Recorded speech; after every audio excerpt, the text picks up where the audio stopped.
Alright, in this video we're going to talk about how to fix the remote controls if you have two of the same TVs in the room. So what will happen is if you turn up the volume, as you'll see we're turning up the volume on this TV, but if we look over here, it's turning up the volume on this one. And then if we turn off this TV, it's going to do the same thing, it's going to turn off that TV, or vice versa. So we called the Vizio tech support, and they said there's really no way to do it, like you can't tell it match this remote to this TV, because what it is it just shoots out the infrared out of here. So in the very middle right there, it shoots out the infrared signal.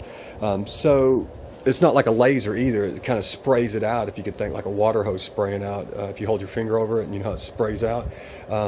So if you look down here on the TV, there's the receiver, but what's happening is it's spraying out and it's bouncing off this TV. And then hitting that TV. So there's a couple of different things that you could do. Some people said that you can buy these infrared remote and connect it to the TV, so then you'd have to buy another remote and another receiver and attach it to your TV. Some other people put little boxes over these to try to shield it at a certain angle, or some people put tape over these receivers, so that's another way. The way that I did it is another way that you could do it, is if you look on this remote right here, you'll see there's tape on there, black tape. It's the only one I found that worked. I tried painter's tape and a bunch of different other ones, but the black tape, and it's put a little hole in it. Now the hole right there, you'll have to play with the size, like bigger or smaller, to get the pattern that you want.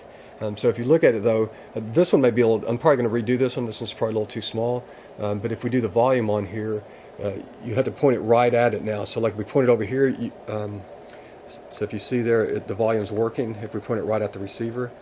But if we point it over here just a little bit, it stops working. And then, of course, it definitely is not affecting the other TV.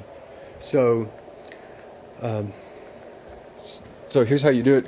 You get some tape, and to make the hole is probably the hardest part. There's a few different ways you could do it. If you have like a small metal tube, you could stamp it into this.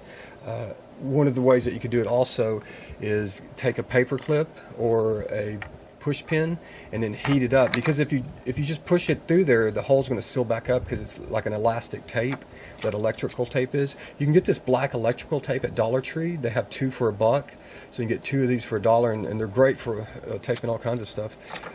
So what you could do is like I said, get the push pin or the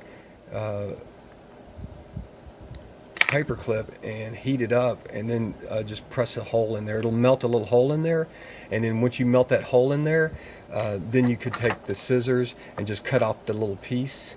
And then once you have your piece, then simply put it over the remote. It's usually right there in the middle, so you just stick that piece of tape over there where the hole is about right in the middle, and then test it out. And you'll just have to play with it, like I said, the hole size and everything, but get it just like how you want. But it does work. If you have any questions or anything, I'd love to hear about them, or if you have a better way to do this, let me know in the comments.